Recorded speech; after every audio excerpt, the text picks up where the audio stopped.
तो कैसे हो सब लोग? मुझे पता है आजकल का जो समय चल रहा है ना, आजकल का समय बहुत ही डेंजरस और क्रिटिकल चल रहा है। सबको पता है, पर इससे भी ज़्यादा डेंजरस और क्रिटिकल चीज़ कुछ हो सकती है, तो वो है हमारे रिज़ल्ट, हमारे एग्ज़ाम। मेरे को तो एक बात समझ में नहीं आती, साला यहाँ पे लोग मर रहे हैं, अपनी जीडीपी डाउन है, पर साला तब भी ये गवर्नमेंट को एग्ज़ाम करानी है। कराओ एग्ज़ाम। क्यों? बच्चे खुश हैं, उनके एग्ज़ाम नहीं हो रहे, पर हम नहीं देख सकते उन्हें खुश। वो तो चलो भाई, मान लोगों ने एग्ज़ाम कैंसिल तो कराए, वरना इनके बस में होता है साला कैंसिल ना करो, ऐसे ही चलो पूरा सूट के पहन के। फिर उसके बाद अभी मानो तुम्हारे एग्जाम खत्म हो चुके हैं, तुम बहुत खुश हो, तुम अपने घर आते हो, अपनी ऐश की लाइफ जीना चाहते हो, पर तो अपने थोड़े दोस्तों को फोन कर लूं। तो फिर एक दोस्त बोलता है यार चल चल यार गोवा जाते हैं, गोवा में चिल करेंगे, वहां कुछ करते हैं उधर जाके। फिर तुम सोचते हो यार, हाँ यार गोवा जाने की तो बहुत बात कर रहा था यार ये, मैं भी बहुत टाइम से सोच रहा था कि चलो गोवा होके आते हैं। फिर तुम्हारे 4-5 जन के जो ग्रुप मेंबर्स हैं, तुम उनके बीच में प्लानिंग प्लॉटिंग करने लग जाते हो, कौन कितना देगा, कौन किसके साथ सोएगा, कौन किसके साथ रूम शेयर करेगा। फिर उसके बाद फिर उसके बाद जब ये सब प्लानिंग हो जाती है, फिर सबसे बड़ा टास्क आता है अपने माँ बाप को मनाना। माँ बाप को मनाना भाई को खेलने का काम नहीं है, उसके लिए तुम्हें पत्थर तोड़ने भी पड़ जाए तब भी नहीं मानेंगे वो।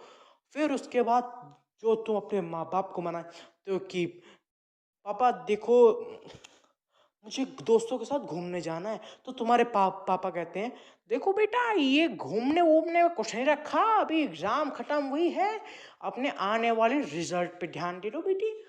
फिर उसके बाद गिड़ाओगे, माथा फोड़ोगे, वो तब भी मानने वाले नहीं है। फिर उसके बाद फिर चलो एक बार के लिए तुम्हारे माँ बाप प्रोग्रेसिव निकले, वो मान गए। फिर तब भी तब भी तुम्हारी ग्रुप में से कुछ कुछ 3 या 4 चूतिए होंगे जो तुम्हें बोलेंगे नहीं यार अब कैंसिल करते हैं, हमारे माँ बाप नहीं मान रहे।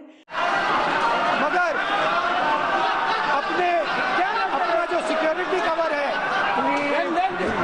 अरे अरे तो बहनचोद, मेरे मतलब यहाँ पे मेरे माँ बाप मान के तुम्हारे नहीं मान रहे यार, ये सही है? तुम्हारे माँ बाप नहीं मान रहे, तुम गोवा नहीं जा पाए, तुम्हें उस बात का भी अफसोस नहीं, क्योंकि तुमने पूरी छुट्टियां अपने कंप्यूटर पे निकाल दी, तुमने सीएस गो खेला, तुमने पबजी मोबाइल खेला, उसमें फिर तुम आगे निकल गए, तुम्हें उस बात की खुशी है गोवा जाने से। फिर बारी आती है रिजल्ट डे की। Surprise motherfucker. रिजल्ट दे के ऐसा चूतिया देना जिसका इंतजार कोई नहीं करता, बस सिवाय को टॉपर के जिनके भाई 500 में से का 499 आते हैं, उनको तब भी दुख पहुंचेगा।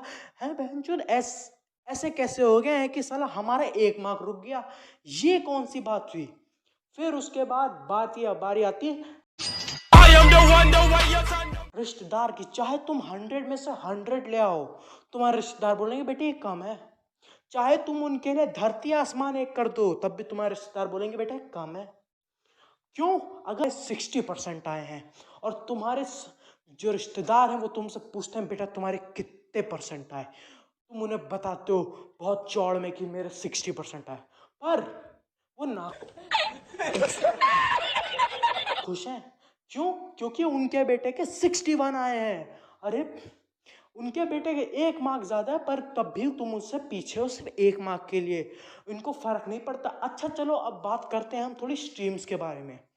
जो स्ट्रीम्स हैं, कभी ना गलती से भी रिश्तेदारों के सामने तो स्ट्रीम की बात मत छेड़ देना, क्योंकि अगर तुम बोलोगे, अगर वो तुमसे पूछेंगे कि बेटा तू आगे जाके कौन सी स्ट्रीम लेने वाला है, तो अगर अगर तुम्हारे 80% से ऊपर आए हैं, तो उनकी नज़र में तुम्हारे लिए साइंस ही साइंस है। और अगर तुमने गलती से बोल दिया कि मैं ह्यूमैनिटीज या कॉमर्स नहीं। लेना चाहता हूँ, समझो वहां तुम्हारी हार हो चुकी है, तुम वहीं पे खत्म हो चुके हो। वो बोलेंगे बेटा ये साइंस और कॉमर्स में कुछ नहीं रखा है, तुम सिर्फ और सिर्फ साइंस लोगे, साइंस। और हाँ, साइंस में भी पीसीएम लेना है, पीसीबी नहीं। अरे मेरे को तो समझ में नहीं आती साला यहाँ पे क्या पूरे देश में लोगों को इंजीनियर ही बनाना है, किसी को साला अब आजकल के ज़माने में साला किसी को डॉक्टर भी नहीं चाहिए, हर घर में इंजीनियर चाहिए किसी को। और मैं यहाँ पे देख रहा हूँ साला यहाँ पे इंजीनियर लोगों को साला जॉब नहीं मिल पा रही है। फिर हम बात करते हैं और हम थोड़ा और आगे चलते हैं।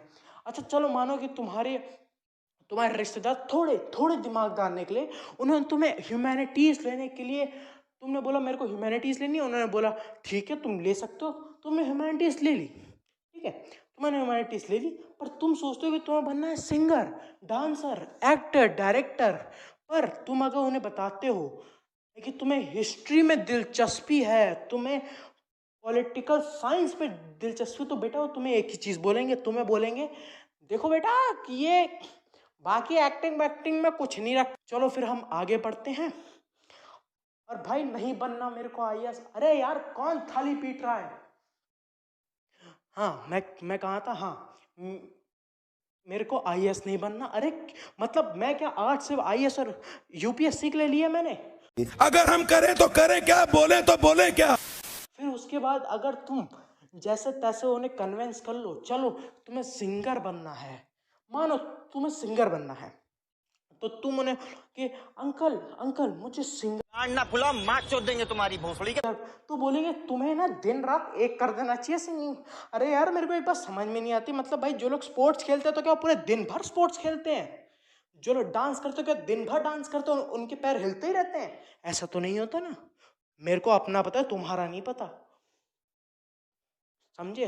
तो बस यार आज के लिए इतना ही, मैं और ज़्यादा नहीं बोलूँगा। अगर तुम्हें कोई थोड़ा सा भी मज़ा आया या खुशी मिली, देखो मेरा ये पहला चैनल है यूट्यूब पे, और तो अगर देखो मुझे पता है कि मेरी थोड़ी बहुत एक्शन आपको कैरी भाई सॉरी मिल रही होगी, पर भाई देखो मैं कैरी का one of the biggest fan हूँ। मैंने उन्हें अपनी इंस्पिरेशन मानता हूँ, तो इसलिए मैंने रोस्टिंग में अपना एक थोड़ा सा योगदान दिया। तो थैंक यू फॉर वॉचिंग। अगर आपको अच्छा लगा तो प्लीज़ डू सब्सक्राइब। ए भूपेंद्र, जिसने भी सब्सक्राइब नहीं किया ना उसको बोल निकल इधर से, उसका हो गया, ठीक है?